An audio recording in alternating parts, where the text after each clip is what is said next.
জায়গায় যদি আমরা সাত কলেজের স্টুডেন্টরা বৈষম্যের বিরুদ্ধে আন্দোলন করে বৈষম্য দূর করতে পারি, তাহলে আমরা নিজেরা বৈষম্যের শিকার হচ্ছি, সেই বৈষম্যগুলো জানানো আমাদের অধিকার আছে আপনাদের মাধ্যমে। আমাদের সার্টিফিকেট আজকে দেখেন খুব স্পষ্টভাবে আমাদের সার্টিফিকেটের প্রত্যেকটি ফন্টগুলো থাকে অন্য একটি ফন্টে, বাট আমাদের শুধু অধিভুক্ত অ্যাফিলিয়েটেড এইটা শুধু খালি একটি ফন্টে থাকে। যার ফলশ্রুতিতে হয় কি, আমরা যখন আমাদের এখান থেকে অনার্স পড়াশোনা শেষ করি অর্থাৎ সম্মানটি শেষ করা করে বাহিরে আমরা উচ্চশিক্ষার জন্য যখন অ্যাপ্লাই করি, তখন কি দেওয়া যায় সবকিছু আমাদের কমপ্লিট। আমরা যখন ভিসা নিতে যাই তখন আমাদের তাদেরকে বলা হয় এই সার্টিফিকেট ফ্রড।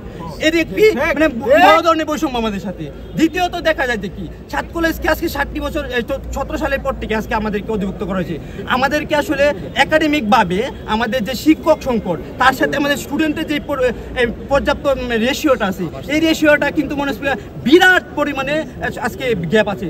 আমাদের এমনও ডিপার্টমেন্ট আছে যে ডিপার্টমেন্টগুলোতে আপনার 3 জন শিক্ষকের বিপরীতে 300 স্টুডেন্ট আছে। এখানে আসলে কি পরিমাণ বৈষম্য হয় সেটা আমরা দেখতে পাচ্ছি।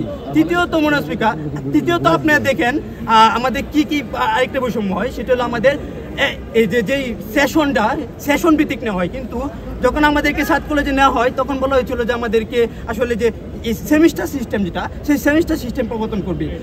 এখন পর্যন্ত 2017 সালের পর থেকে আজকে পর্যন্ত আমাদের সেই সেমিস্টার সিস্টেমটি তারা প্রণয়ন করতে পারে নাই, তারা সেখানে ব্যর্থ।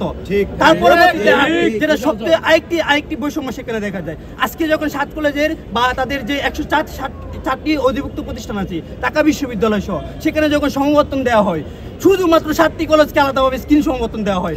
সেখানে 104টি প্রতিষ্ঠানকে তারা একটি মাঠে তারা সংবর্ধন দিতে পারলো, কেন 7টি কলেজকে দিতে পারে না? এই বৈষম্যগুলো কিভাবে তারা করবে? আজকে যখন আমাদের ল্যাব ফ্যাসিলিটিস গুলো দেখেন, আমাদের প্রত্যেকটি ক্যাম্পাসে অবকাঠামোগত ফ্যাসিলিটিস থেকে ল্যাব ফ্যাসিলিটিস নাই, কিন্তু তারা যখন আজকে ল্যাব পরীক্ষাগুলো নিতে আসে তাদের মান অনুযায়ী ল্যাব পরীক্ষা নেয়। যেই ফলশ্রুতিতে হয় কি, আমার স্টুডেন্ট যেটা তারা কি ল্যাব ফ্যাসিলিটিস পাচ্ছে না, কিন্তু তাকে পরীক্ষা দিতে হচ্ছে কি ঢাকা বিশ্ববিদ্যালয়ে একজন টিচারের কাছে, কারণ সে ঢাকা বিশ্ববিদ্যালয় থেকে এখানে ল্যাবগুলো নেই। যখন আমাদের যেই অবকাঠামোগুলো কম থাকে, তখন কি হয়, ল্যাবগুলো আমরা আসলে সঠিকভাবে ক্লাসগুলো করতে পারি না, যার ফলশ্রুতিতে তাদের যে মান সেই মানের সাথে আমাদের তুলনা হয় না। এর ফলশ্রুতিতে হয় কি, আমাদের যে সিজিটা অনেক কমে যায়, যেটা অন্য ঢাকা বিশ্ববিদ্যালয় বা অন্যান্য প্রতিষ্ঠান থেকে অনেক বড়।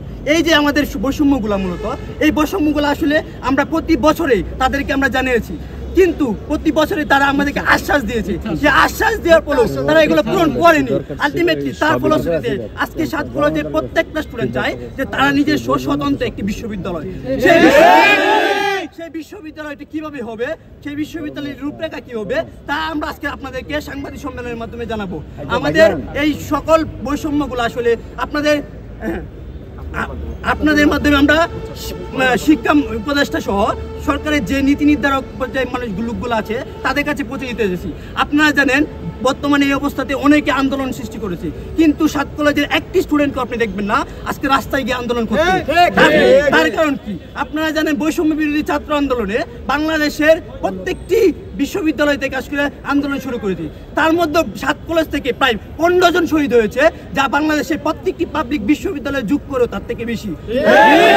আমরা চাই যে আন্দোলন আমরা নেতৃত্ব দিয়েছি, আমরা সাত কলেজের প্রতিটি student Nilkhet, science lab, Mirpur, Mohakhali, Shahbag, Lakshmipur প্রত্যেকটি জায়গায় যদি আমরা সাত কলেজের স্টুডেন্টরা বৈষম্যের বিরুদ্ধে আন্দোলন করে বৈষম্য দূর করতে পারি, তাহলে আমরা যে নিজেরা বৈষম্যের শিকার হচ্ছি, সেই বৈষম্যগুলো জানানো আমাদের অধিকার আছে আপনাদের মাধ্যমে। আমরা যদি মনে করেন যদি সাত কলেজের স্টুডেন্টরা অবরোধ করে রাস্তা আটকিয়ে যদি আজকে আন্দোলনে করতে যায়, সেই ক্ষেত্রে হবে কি, বাংলাদেশ ঢাকা শহরের 7টি গুরুত্বপূর্ণ point Shahbag, science lab, Nilkhet, Mirpur, Mohakhali, Laxmibazar, এই জায়গাগুলো যদি আমরা আজকে অবরোধ করি, পরবর্তী ওই দিনে ঢাকা সহ পুরো ঢাকা অচল হয়ে যাবে। আমরা কোনোভাবেই চাই না জনগণকে কষ্ট দিয়ে আমাদের যে বৈষম্যগুলো আছে সেই বৈষম্যগুলো দাবিগুলো আদায় করতে।